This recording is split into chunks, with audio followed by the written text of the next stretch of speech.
इतिहास में ना कुछ ऐसे हीरो होते हैं जिनका काम तो दुनिया बदल देता है, पर उनका नाम वो कहीं गुम हो जाता है। आज हम एक ऐसे ही भुला दिए गए हीरो की कहानी पर बात करेंगे। नाम है खुनैस इब्ने हुदाफा। जरा सोचिए, आप उन पहले गिनती के 20 लोगों में से एक हैं जिन्होंने एक ऐसे विश्वास को अपनाया जिसने आगे चलकर पूरी दुनिया बदल दी। और आज आज आपका नाम लगभग किसी को पता ही नहीं। कितनी अजीब बात है ना? तो ये कहानी है एक ऐसे इंसान की जिसने अपनी जिंदगी में सारे सम्मान बटोरे, हर तरह का ऑनर हासिल किया, बस शोहरत नहीं। और यही तो उनकी कहानी का सबसे बड़ा पैराडॉक्स है। तो चलिए उनकी कहानी शुरू करते हैं। ये बात है मक्का के उस शुरुआती दौर की, जब एक नया विश्वास अभी बस पनप ही रहा था और उसे अपनाने की हिम्मत, सच कहूं तो बस कुछ ही लोगों में थी। देखिए, इस्लाम में ना एक बहुत ही सम्मानजनक टर्म है, अस-साबिकून अल-अव्वलून, मतलब वो लोग जो सबसे पहले सबसे आगे आए।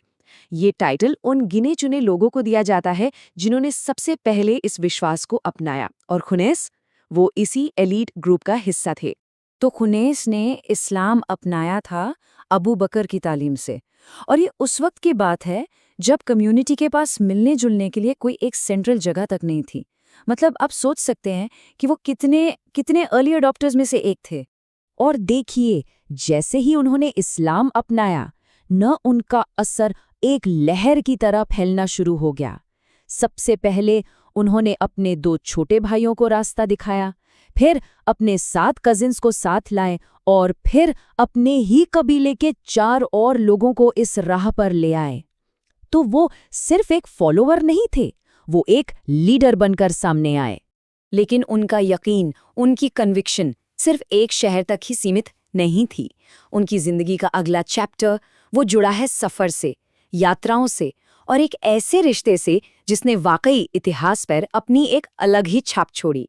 उन्होंने असल में 2 हिजरतें की, मतलब अपने विश्वास के लिए 2 बार अपना घर, अपना सब कुछ छोड़ा। पहली हिजरत थी एबिसिनिया की तरफ। ये एक तरह से जुल्म से बचने और अपने ईमान को बचाने के लिए थी।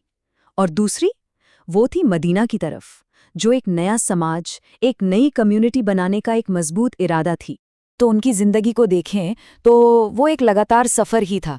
कहानी शुरू हुई मक्का में, जहां वो पहले 20 लोगों में से एक बने। फिर सेफ्टी के लिए एबिसिनिया गए। वहां से मक्का वापस आए, जहां उनकी शादी उमर की बेटी हफ्सा से हुई। और फिर आखिर में एक नया समाज बनाने के सपने को लेकर मदीना का रुख किया। मतलब उनकी जिंदगी हमेशा हमेशा चलती रही, एक जगह रुकी नहीं। और पता है इस शादी को क्या चीज़ और भी खास बनाती है? ये कि उमर इब्न अल-खत्ताब, जो इंसान की परख रखने में माहिर माने जाते थे, उन्होंने खुद अपनी बेटी हफ्सा के लिए खुनैस को चुना था। सोचिए, ये खुनैस के कैरेक्टर और उनके ईमान के लिए कितना बड़ा सर्टिफिकेट था। चलिए अब बात करते हैं खुनैस की जिंदगी के एक और बहुत ही यूनिक सम्मान की। एक ऐसा सम्मान जो उन्हें एक बेहद जरूरी जंग के मैदान में मिला। सवाल यह है कि बद्र की जंग में उनके पूरे कबीले बनु सहम से कितने लोग लड़े थे? जवाब है सिर्फ एक, और वो एक योद्धा कोई और नहीं बल्कि खुद खुनैस थे, बिल्कुल अकेले। अब जरा उस दौर के बारे में सोचिए, जब कबीले एक साथ मिलकर लड़ते थे, एक यूनिट की तरह। उस जमाने में अपने पूरे कबीले की तरफ से अकेले खड़े हो जाना, ये हिम्मत और कमिटमेंट का एक असाधारण लेवल था। ये बात उन्हें बाकियों से बिल्कुल अलग खड़ा करती है। देखिए, एक योद्धा की जिंदगी भले ही जंग के मैदान में खत्म हो जाए, लेकिन उसकी विरासत वो हमेशा जिंदा रहती है। तो चलिए देखते हैं कि खुनैस अपने पीछे क्या विरासत छोड़ गए। अगर उनकी पूरी जिंदगी का एक रेज्यूमे बनाया जाए ना, तो देखिए क्या क्या सम्मान उसमें शामिल हैं। अस-साबिकून, यानी सबसे पहले इस्लाम लाने वालों में से एक। एबिसिनिया और मदीना, दोनों जगह हिजरत करने वाले। उमर इब्ने अल-खत्ताब के दामाद, बद्र की जंग के हीरो और उहुद के शहीद। वाकई क्या कमाल की जिंदगी थी। उहुद की जंग में वो बड़ी बहादुरी से लड़े, लेकिन लड़ाई में लगे एक जख्म की वजह से उनका इंतकाल हो गया, और इस तरह उन्हें शहादत का, एक शहीद का रुतबा मिला। और उनके सम्मान का सबसे बड़ा सबूत शायद ये है कि पैगंबर मोहम्मद ने खुद अपने हाथों से उन्हें दफनाया, वो भी एक और मशहूर सहाबी के ठीक बगल में। ये दिखाता है कि कम्युनिटी में उनका मकाम कितना कितना ऊंचा था। एक हदीस है जिसमें कहा गया है, भलाई की राह दिखाने वाले का स्वाब भी उतना ही है जितना भलाई करने वाले का। और ये बात खुनैस की जिंदगी पर एकदम फिट बैठती है। उनकी विरासत उनके जाने के बाद भी चलती रही, रुकी नहीं।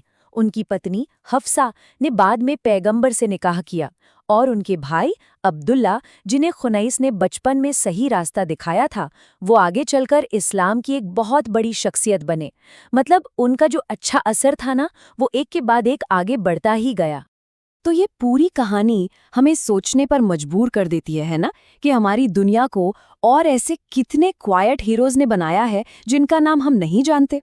इतिहास ऐसे ही अनगिनत लोगों से भरा पड़ा है जिनका काम तो बहुत बड़ा था पर नाम कहीं खो गया। शायद हमें उन्हें भी याद करने की कोशिश करनी चाहिए।